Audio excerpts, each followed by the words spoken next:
Sisilab. So, nung Tuesday, Monday, hindi ako nakapag-supermarket kasi nga is nag-holiday dito. So, ngayon is Wednesday. Ngayon ako magsa-supermarket.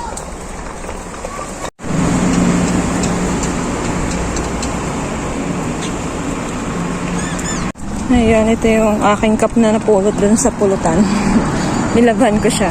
Maganda pa. Meron kasi akong cup na Under Armour. Hindi ko alam kung saan napunta yung cup na yon. Nung nagbakasyon ako, hindi ko alam kung naiwan ko ba sa plato, naiwan ko sa...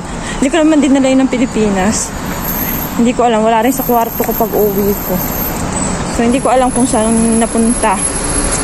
Ayan, nakapulot ang Inday, oh. Hook ang kanyang tatak.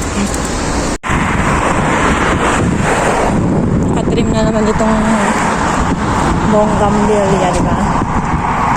Ang cute.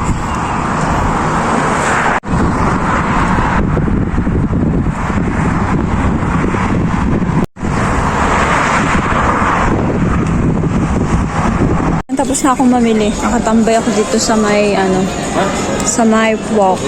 Sa may G pala. Tapos ayan, meron dito itong mga,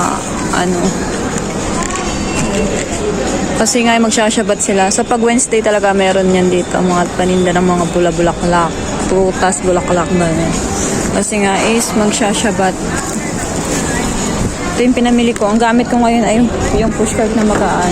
Kaya lang, akala ko maunti yung pamimilihin ko. Ang dami din pala, oh. Sasakit na naman ang braso ni Inday. Antay muna ako ng kaunti niyan. Antay ko si ate dito.